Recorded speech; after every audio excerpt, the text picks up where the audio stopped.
Saya sudah sukses di Persebaya dengan pertama kali datang ke Indonesia sukses. Saya akan mencoba tantangan baru. Kita lihat aja nanti tantangan dia tidak di Persebaya bisa sukses apa tidak. Kalau begitu loh, apakah dia bisa main sebagus ketika di Persebaya? Apakah dia bisa mencetak 16 gol? Ya, kita lihat nanti.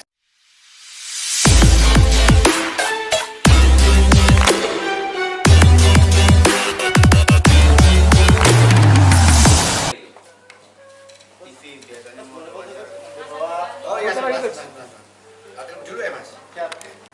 TIC Marukawa semua sudah tahu ya, di sosmed juga sudah ramai. Cuman ini sebelum ke TIC, kira-kira format ini mau diteruskan apa enggak?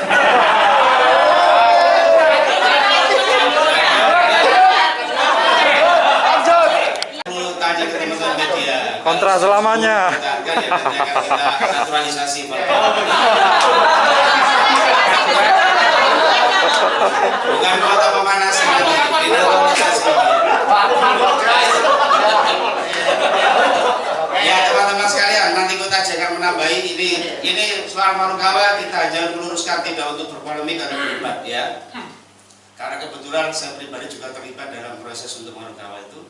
Jadi pada suatu ketika jadi kita ini ada rapat di dalam, saya ada hadir di situ, dan waktu itu saya diutus untuk segera kembali untuk menemui Marukawa. Sebelumnya Coach Aji juga sudah berkomunikasi di sana terus.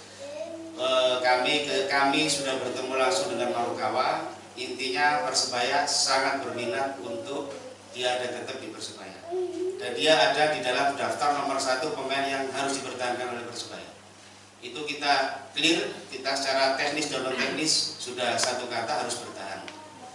Barangkali kalau lihat di YouTube saya,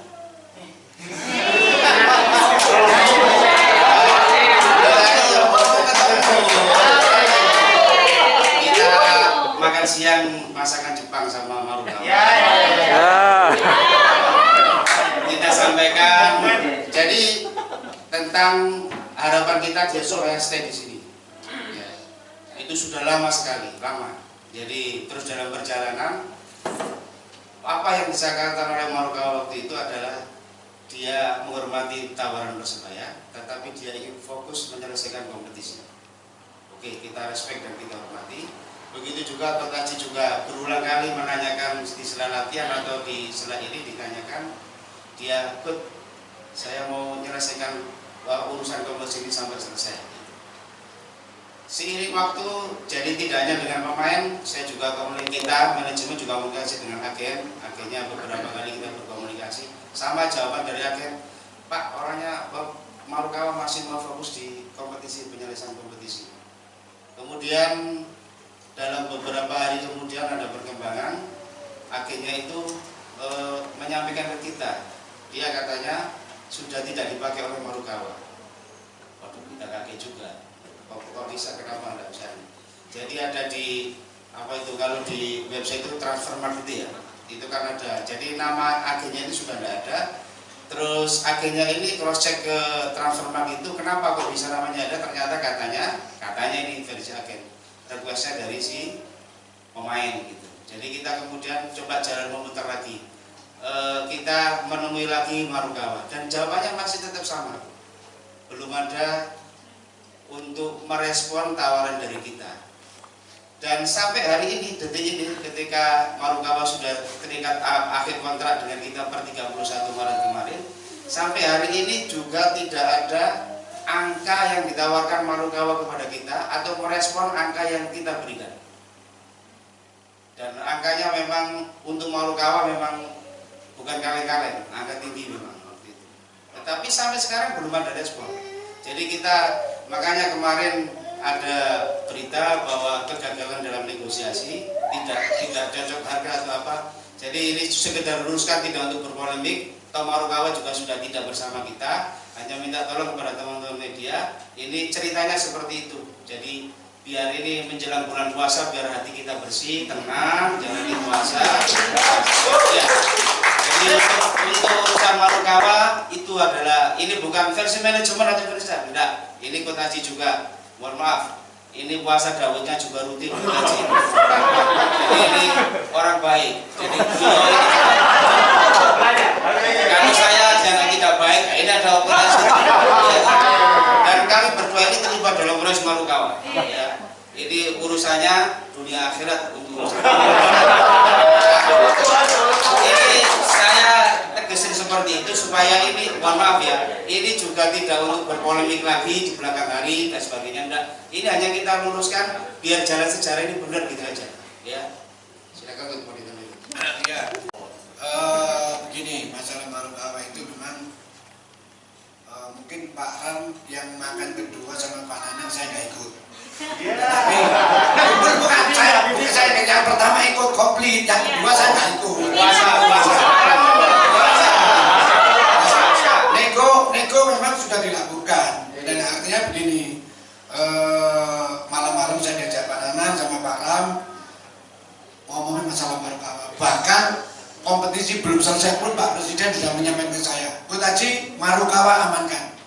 Siap Pak Presiden? Saya bilang begitu.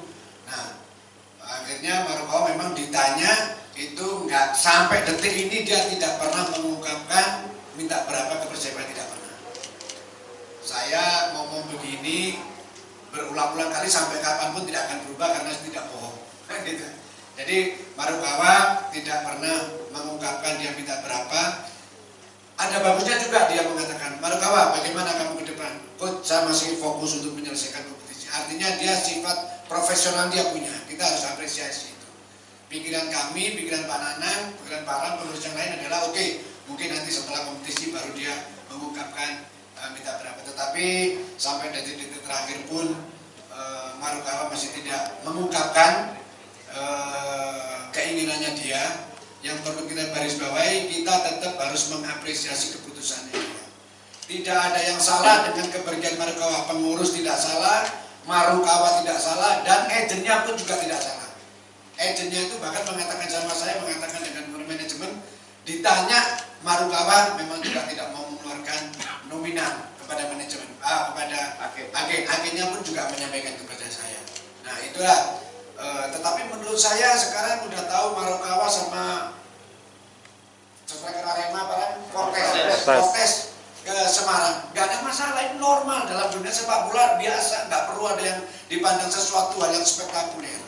Ya ini biasa-biasa aja. Kenapa? Karena saya juga mantan pemain dulu, jadi saya tahu situasi. Jadi menurut saya kepergiannya Marukawa itu tidak perlu disesali yang berlebihan, normal-normal. Oke lah, mungkin selama ini orang senang dengan Marukawa, tetapi kalau mereka udah pergi, dia yang jelas menyampaikan ke saya, Coach, I want to looking for the new challenge. Dia ingin mencari tantangan baru di sepak bola. Mungkin dia udah berpikir, saya sudah sukses di Persebaya dengan pertama kali datang ke Indonesia sukses, saya akan mencoba tantangan baru. Kita lihat aja nanti tantangan dia tidak di Persebaya bisa sukses apa tidak. Kan begitu loh. Apakah dia bisa main sebagus ketika di Persebaya? Apakah dia bisa mencetak 16 gol? Ya, kita lihat nanti. Tapi yang jelas tidak ada salah dengan kepergian Marukawa, tidak ada yang salah dengan manajemen, tidak ada yang salah dengan Marukawa sendiri, dan tidak ada yang salah dengan agent. Karena saya tahu semua. Agentnya pun juga menawarkan pertama kali adalah untuk supaya dia stay di Persebaya. Tetapi kalau pemainnya punya pikiran berbeda, nggak mungkin. Saya juga tidak mau TSC umpamanya kepingin mencari tantangan baru, yang pertama dia kepingin pindah dari Persebaya, saya paksa dia akhirnya di sini, dia udah nggak ada hati, buat apa? Kan begitu. Jadi sepak bola itu juga masalah hati. Jadi saya pun juga di konferensi pers ini saya juga mengucapkan terima kasih kepada salah satunya juga Marukawa dengan pemain-pemain yang lain yang sudah sangat luar biasa. Pemain-pemain ini sudah sangat seperti saudara sama saya. Jadi mereka, kedekatannya mereka sangat dekat sama saya. Semua pemain sudah menyampaikan semua.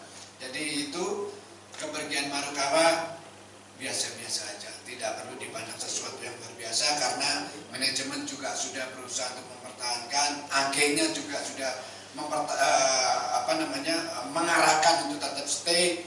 Tyson-nya memang tidak mengeluarkan angka. Jadi menurut saya kita tetap harus menghormati keputusan Tyson sebagai seorang profesional, dan dia pemain asing, normal-normal saja, wajar-wajar saja.